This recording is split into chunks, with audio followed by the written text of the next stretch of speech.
Baik anak-anak, kita lanjut saja langsung ke nomor 1. Apa ini soalnya ini anak-anak? Zainul mengumpulkan beberapa bahan makanan. Satu persatu bahan makan dengan menggunakan Melakukan percobaan di jawaban. D. Ya, kira-kira yang mana kira-kira? Langkah ini? D. Melakukan percobaan. Yang D ya, melakukan percobaan. Kenapa seperti itu? Karena kalau kita lihat di sini dia menggunakan bahan-bahan ya dan juga menggunakan langkah-langkah. Ya, jadi ini adalah melakukan percobaan. Lanjut nomor 2. Di antara peristiwa di bawah ini manakah yang membuktikan bahwa tumbuhan peka terhadap sentuhan anak-anak? C. Yang D. yang C. Kalau yang A peka terhadap apa anak-anak? Enggak. Cahaya. Cahaya. Kalau yang kedua apa tadi? Peka terhadap suhu ya, suhu dan kelembapan. Kemudian kalau yang D juga cahaya ya. Ya, oke, lanjut nomor 3. Peran yang dilakukan oleh bakteri protozoa di dalam sistem pencernaan ruminansia. Tahu ya ruminansia itu apa? Ruminansia itu Apa memang itu? mencerna Kembali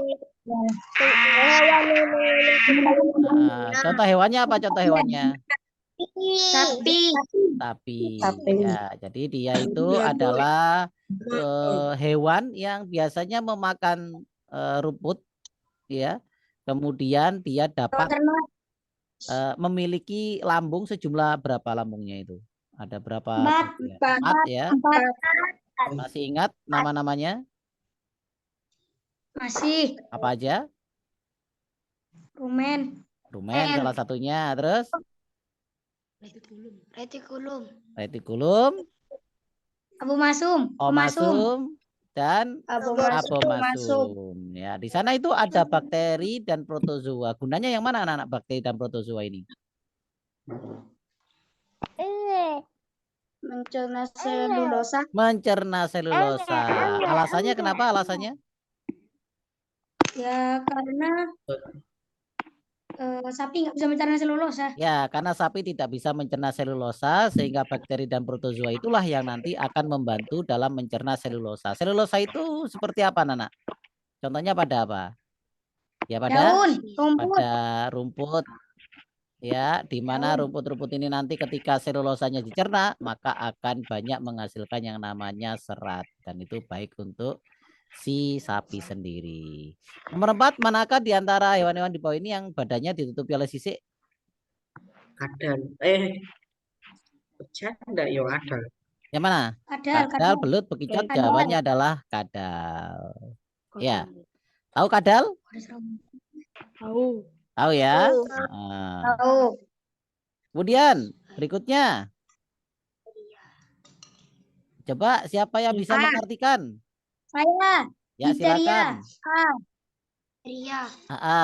Jadi DPT is vaksin apa artinya? Vaksin. Apa artinya DPT? Kekebalan. Is a vaccine used to prevent. Jadi untuk mencegah ya, pencegah. Histeria. Apa DPT? Digunakan. Ya, jadi DPT is a vaccine used to prevent apa, Nana? Histeria. Difteria. Ya, jadi kepanjangan dari DPT sendiri itu ada yang tahu? Difteria. Difteria ini kalau berarti kalau D adalah difteri. Kalau T tetanus. Ya, kalau P-nya apa kira-kira Nana? Tipus. Bukan tipus. Adalah pertusis. Pertusis itu semacam ini anak-anak ya, semacam penyakit yang menyerang sistem apa? Pernapasan. Menular apa enggak anak-anak? Enggak. Ya menular ya. Jadi pertusis ini sangat menular, menyerang sistem pernapasan anak-anak ya. Pertusis itu karena karena ini ya, karena memang namanya adalah bakteri, namanya Bordetella pertussis. Atau cukup misalkan kamu bisa B pertussis. Ini adalah nama bakterinya Nana yang menyerang tubuh manusia. Bisa dicegah dengan menggunakan vaksin DPT. Nomor 6 Nana. Mungkin 5 ada pertanyaan? Seperti kondom. Bekerja secara tidak standar. Bekerja secara D. Nomor 6 D. Nomor 3 dan 6 4. yang pasti adalah yang otot berpola terang ya. Karena sebenarnya kalau ini kan ototnya otot apa Nana? Otot lurik dan otot Lurik, jantung. yang ini adalah jantung. Ya. Mereka hampir mirip sebenarnya secara ini ya, secara apa? Secara fisik ya. Jadi bentuknya mereka itu silindris. Ya, lalu berbentuk lurik ya. Lurik itu bergaris-garis. Ya. Kemudian apa? Intinya banyak apalagi kira-kira. Tapi untuk sadar dan tidak sadarnya untuk jantungnya ini ototnya dia itu otot yang tidak sadar atau dia disebut sebagai otot otonom. Ya, bahaya kalau dia itu tidak sadar ya. Kenapa? Karena kita harus mengendalikannya terus-menerus. Ya, padahal kita tidur. Kalau kita tidur, kita lupa. Kalau kita lupa, maka tidak bisa menggerakkan otot yang kita sadari. Seperti otot lurik misalkan ya, otot kaki. Nah, itu adalah otot yang termasuk otot sadar. Nah, itu ya. Jadi ada keuntungannya jantungnya otonom. Kalau tidak otonom, maka dia harus kita kendalikan ya. Maka kita tidak bisa tidur ya. Karena terus-menerus harus menggerakkan jantung anak-anak. Oke, berarti jawabannya yang D ya. Lanjut nomor berapa sekarang? 7. Nomor 7, cermati dan teliti gambar berikut ini. Kira-kira menurut kalian yang namanya tulang pelipis yang mana? Yang D. Yang nomor 4. Yang nomor 3 namanya apa? Tulang rahang bawah. Rahang bawah. Rahang bawah. Kalau yang 1? Tulang dahi. Dahi. Kalau 2? Tulang kepala belakang apa ubun-ubun ini? Ubun-ubun ya? Ubun-ubun ya? Oh ya, ubun-ubun. Kepala belakang berarti yang di sini ya, enggak kelihatan ya. Yang nomor 4 berarti apa?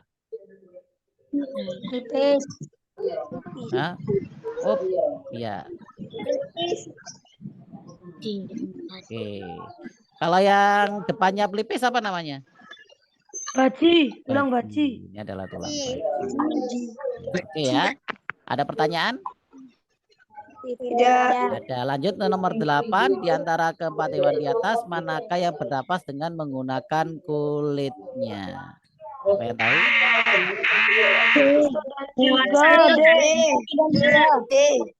Satu dan tiga. Hah? 1 dan 3. Kok bisa? 1 dan 3.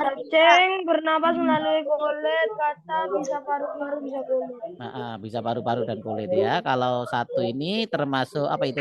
Lintah itu bernapas dengan menggunakan Kulit. kulit ya. Oke. Berarti 1 dan 3.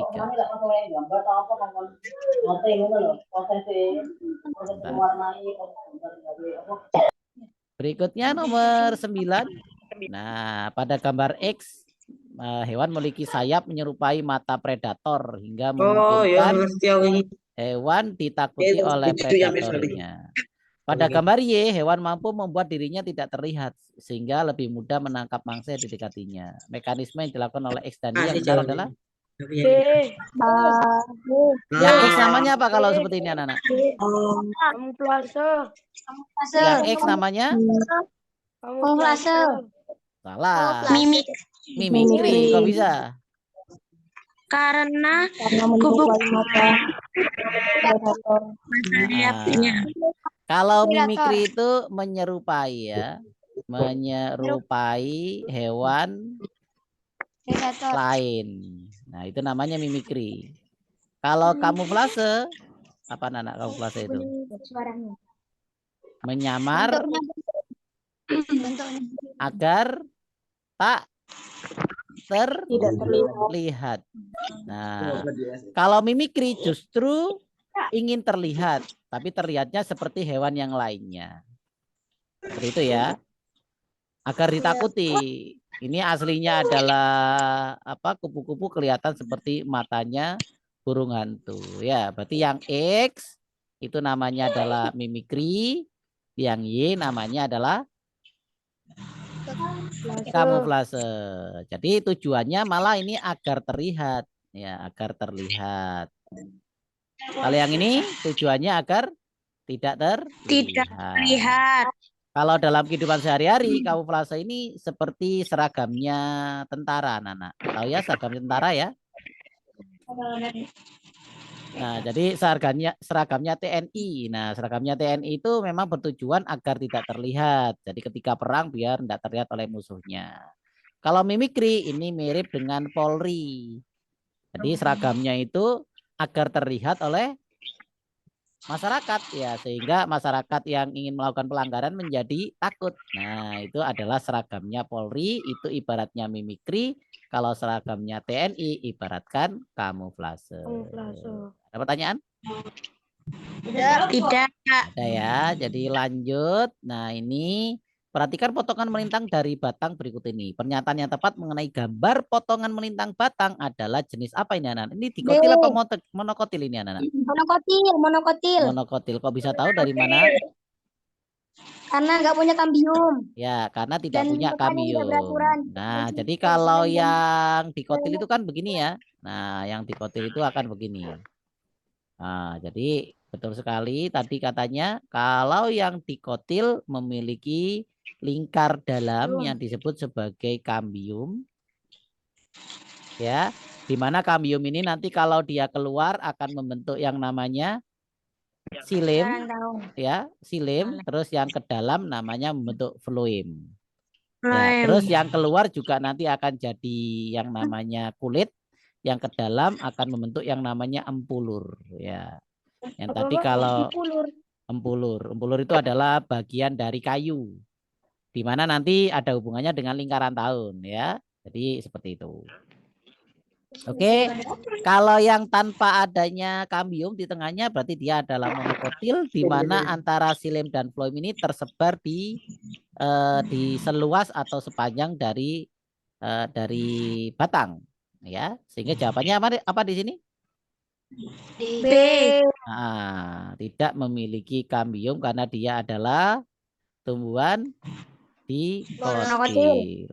Monokotil, maaf. Coba ya kita yang A, jenis batang pada gambar di atas adalah dikotil, salah ya. Coba yang C, tumbuhan pada gambar di atas tidak memiliki jaringan pengangkut. Apakah betul? Salah, karena dia tetap punya silim, ya, tetap punya floem, ya. Tapi silim dan floem ini letaknya gimana? Letaknya menyebar, ya. Jadi tidak terpisah antara silim dan floem. Sedangkan kalau yang tadi itu, coba kita pakai warna lain, yang dikotil, ya. Ini bagian satu ini ya, kalau kita pecah di sini misalkan, ya, misalkan begini. Nah, tengah-tengahnya adalah kambium, bagian luarnya adalah silim, bagian dalamnya adalah floem. Nah, jadi begitu anak-anak. Nanti kambium ada di tengah-tengahnya yang akan memisahkan antara silim dan floem. Nah, silim ada di luar, floem ada di dalam. Oke, ada pertanyaan anak-anak? Tidak ada. Tidak ada yang tanya? Berarti saya yang tanya ya. Kalau ada sebuah tumbuhan di mana batangnya itu antara silim dan floem gampang dibedakan, berarti dia termasuk tumbuhan dikotil. Kalau saya punya pohonnya adalah pohon mangga, termasuk dikotil atau monokotil? Dikotil. Kalau padi? Padi monokotil. kita lanjut nomor 11. Ya. Nah, rumah. Kakak. Oke, jawabannya apa? Saluran Eustachius. Saluran Eustachius. Sudah kita bahas ya kemarin ya. Siapa? Oh, keliru. Coretnya keliru. Saluran Eustachius. Nah, ini fungsinya untuk apa anak saluran Eustachius itu fungsinya? Menjaga. Menyamakan tekanan dengan udara luar. Menjaga Ada di dalam tekanan udara. udara di Di dalam telinga. Nah, agar sama dengan tekanan udara di luar. tekanan udara di luar ya atau di lingkungan. Nah, gitu anak-anak ya. Kalau tidak sama apa yang terjadi sama telinga kita kira-kira anak-anak? Kalau misalkan tidak sama. Bisa jadi dia akan mudah rusak. Terutama ketika dia mengalami perubahan tekanan di udara. Misalkan tekanan udara yang besar itu ada di mana? Di dalam air. Dalam air. Di mana lagi tekanan udara yang besar? Dalam air ya. Kalau tekanan udara yang rendah di mana? Di pantai. Di dataran rendah. Di mana? Dataran rendah. Dataran rendah. Oh, dataran rendah itu malah 1 ATM ya. Jadi begini anak-anak. Semakin naik ke atas ini ya tekanannya P-nya itu semakin rendah ya. Tekanan rendah. Kalau semakin bawah tekanannya P-nya semakin tinggi. Kalau di dalam air malah tekanannya sangat tinggi kalau di dalam air ya. Kalau di air. Bahkan kalau kita itu menyelam lebih dari 10 atau 20 meter itu kebanyakan manusia tidak bisa bertahan dengan tekanan airnya. Itu ya anak-anak ya, ada pertanyaan? Tidak. Tidak ada. Tekanan yang rendah ada di mana? Tekanan air. Tekanan paling rendah ada di mana? Dataran tinggi atau air? Dataran tinggi. Tekanan yang tinggi ada di mana? Dataran rendah.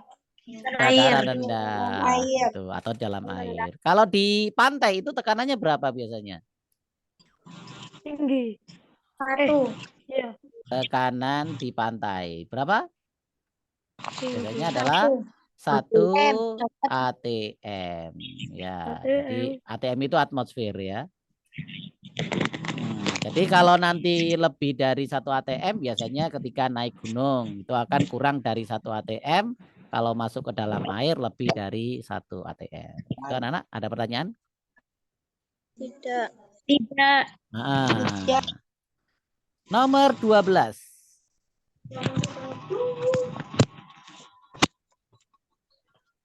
Silakan. B. Aku sih B. Kalau A itu lebih ke A. Email gigi ya dapat dirawat dengan gimana? B. Dingin atau panas. Ya, menghindari makanan terlalu dingin atau terlalu panas. Ya. Oke, berikutnya nomor 13. Sakit gitu loh. Silakan. Apakah ini pernah kita bahas? Pernah. 30 Newton. C. Caranya kalau ini katrol apa anak? Katrol tetap. Katrol tetap. Kalau katrol tetap itu bagaimana dengan gaya yang dia angkat? Kayak yang ditarik sama. Sama ya, cuma arahnya nanti berbeda. Ini 90 Newton ya. Nah, nanti ditarik dengan menggunakan katrol di sini tetap berapa? 90. 90 Newton. Ya, 90 Newton. Nah, untuk mengimbanginya ya agar seimbang maka juga harus diapakan anak-anak? Iya, gimana? ditarik ya. Sehingga ini ada berapa ruas ini anak-anak? Ini di yang namanya fulcrum ya atau titik tumpunya. Ada berapa ruas dari 90 ke sini? 1. Di sini berbanding berapa? 3. 3. Nah, jadi kita pernah belajar yaitu beban kali lengan beban sama dengan kuasa kali lengan kuasa ya. Kalau bebannya berarti kita anggap 90, lengan bebannya adalah 1 ya enggak? Kuasanya kita anggap F, maka lengan kuasanya ada 3. Maka untuk mencari F-nya adalah 90 kali 1, 90 ini kali 3 menjadi pembagian 3. Sehingga F-nya adalah 30. Berarti jawabannya adalah yang C. Gampang ya? Nah, nanti kalau katrolnya adalah katrol bebas, berarti tinggal berapanya, Nana? 15. Tinggal setengahnya ya. Kalau katrolnya adalah katrol bebas. Ya, tinggal setengahnya nanti. Oke, lanjut. Nomor 14, anak-anak. Dalam sebuah eksperimen, seorang peneliti membedah lambung tikus percobaan dan mengukur tingkat keasaman cairan yang dikandungnya. Kemungkinan yang paling mendekati hasil pengukuran tersebut adalah berapa? Kurang dari 7. Kurang dari 7. D. Dari 7. Kurang dari 7. Lambung ya? D. Kenapa lambung? Yes. Karena lambung itu asam. Ya, Asam berarti ada pH-nya apa kurang di dari sana? 7. Di lambung itu Ada ada asam sebuah zat namanya klorida. ya HCl atau kalau dipanjangkan adalah asam klorida. Nah, gunanya untuk apa ini? Gunanya memang untuk mengasamkan makanan ya. Nah, kita tahu ya untuk pH. pH itu apa, Pak? pH itu adalah tingkat keasaman. Keasaman. Di mana untuk netralnya itu berapa, Nana? Netralnya itu adalah 7 ya. Jadi netralnya 7. Kalau kurang dari 7, misalkan 6, 5, 4, 3, 2, 1. Berarti bagian ini kurang dari 7 disebut sebagai asam. Ya. Kemudian kalau lebih dari 7, 8, 9, 10, 11, 12, 13, dan terakhir 14 itu disebut sebagai Basah. Ya, basah itu ciri-cirinya adalah Pahit. Kalau asam ya masam ya. Asam. Masam.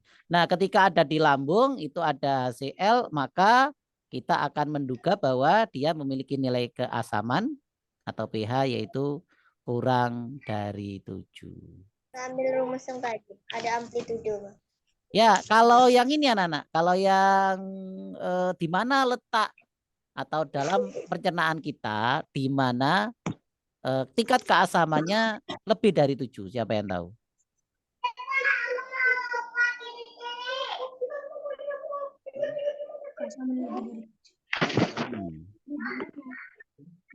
Di mana pencernaan itu? Di mana? Usus halus. Usus halus, betul sekali ya. Jadi di usus halus itulah nanti setelah asam, nanti kan dari lambung masuk ke usus halus. Misalkan saya gambar lambung. Ini ya. Nanti lambung itu masuk usus namanya usus 12 jari ya.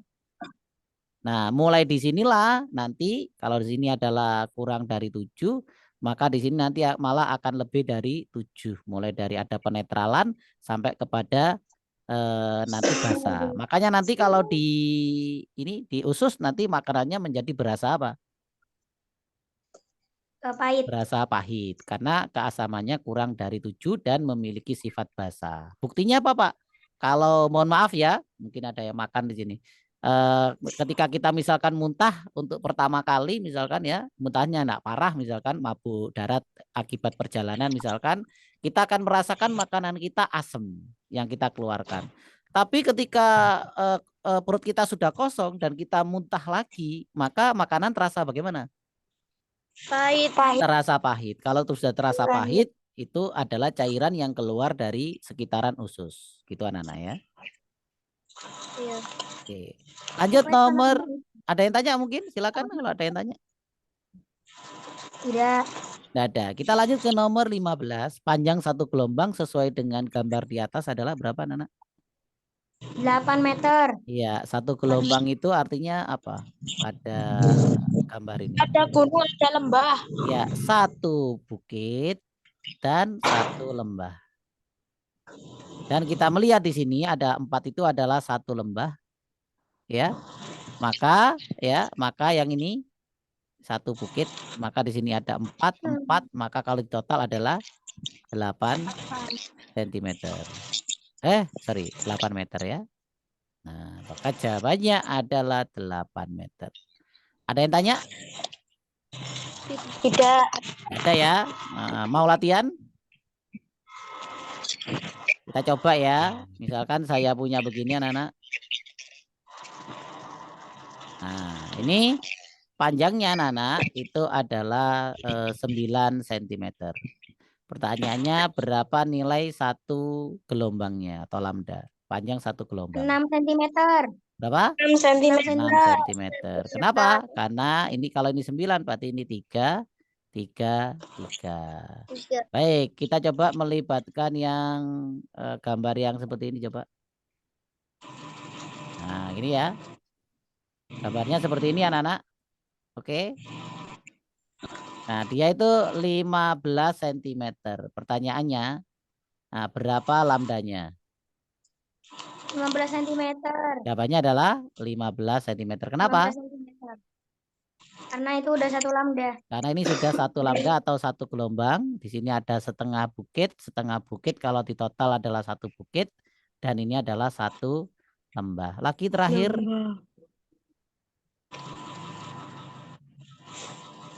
Nah, seperti ini ya. Oke, ada pertanyaan? Tidak. Ini panjangnya adalah 10 cm. Pertanyaannya berapa lambdanya? 8.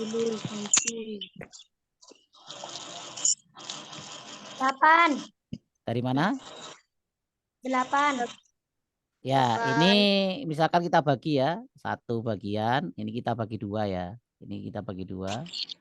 1, 2, 3, 4, 5. Jadi 5 bagian itu 10 cm. Berarti satu bagian adalah berapa satu bagiannya itu berarti? 2 ya. 2, 2, 2, 2, 2 ya. Maka satu gelombang itu kita bisa hitung dari sini. Nah, berarti 2, 2, 2, 2. Berarti jawabannya adalah 8 cm. Ya, itu contoh yang lain. Oke, lanjut ya. Ada pertanyaan? Tidak. Tidak ada. Baik, kita lanjutkan.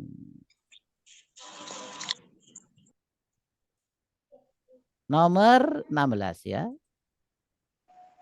Pada sebuah benda berada 10 cm di depan sebuah cermin cekung. Jarak titik fokus ke cermin adalah 5 cm. Pertanyaan yang benar sesuai dengan hasil pencerminan di atas adalah? C. Ukuran benda lebih kecil. Salah. Nah, di sini cerminnya adalah cermin cekung anak-anak ya. Cermin cekung. Kalau cermin cekung itu mirip dengan lensa apa? Lensa cembung. Lensa cembung. Fokusnya itu positif apa negatif? Negatif. Negatif. Negatif. Negatif. Jawabannya Negatif. positif. Ya, kalau yang sekian cermin ya, nanti mirip dengan lensa cembung. Kalau lensa cembung itu positif, berarti mirip dengan cermin cekung. Ya, nah dia misalkan ini cerminnya, anak-anak, dia itu bendanya ada di 10 cm ya, 10 cm di depan cermin ini, 10 cm-nya di sini. Nah, kemudian ternyata dia memiliki titik fokus berapa, anak-anak? 5. Fokusnya 5. Ini ya, 5. Berarti 5, 5. Nah, berarti dia berada pada ini ya, anak, pada ruang berapa? ruang 3 pas di pusat kelengkungan. Nah, dia berada di pusat kelengkungan berarti dia ada di M, ya. Nah, kalau benda ada di M dari cermin cekung, maka nanti bayangannya ada di mana?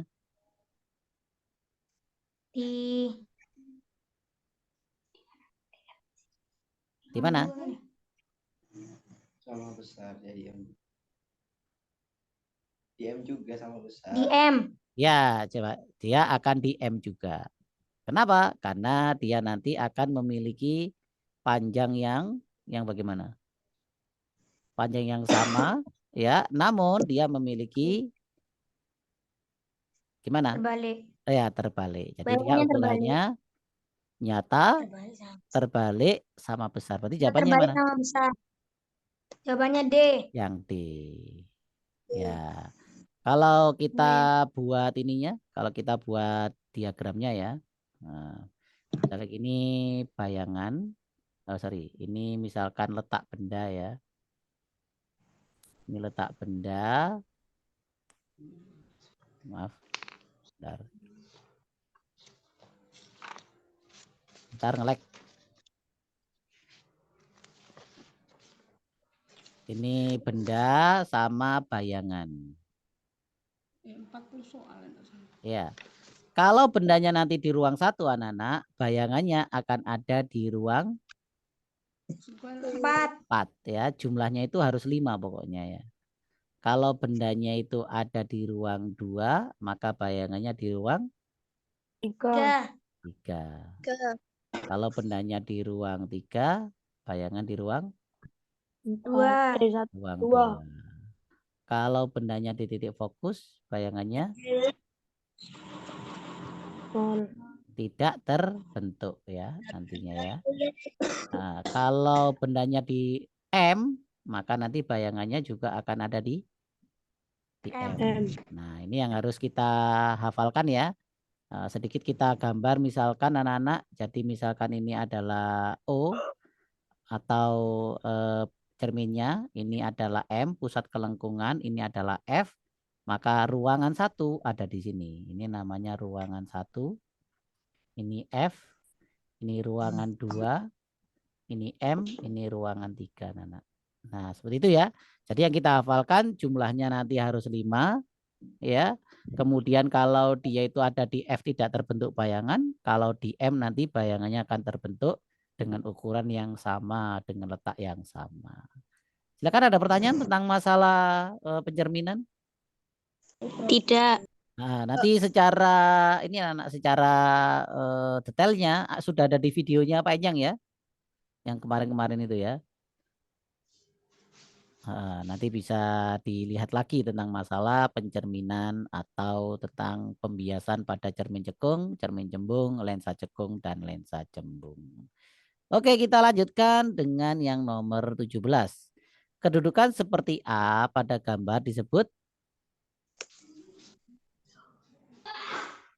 Aphelium. Apelion. apa dia itu?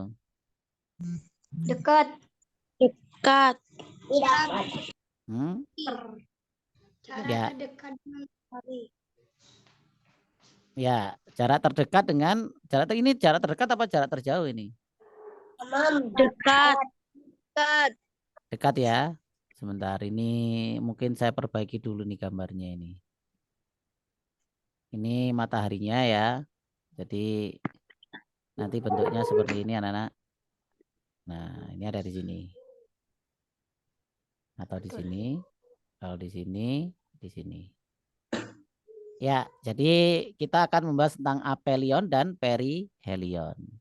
Kalau yang seperti ini anak-anak, ya, jaraknya paling dekat dengan matahari, ya, karena kan namanya planet itu beredar mengelilingi matahari dengan lintasan yang lonjong, ya.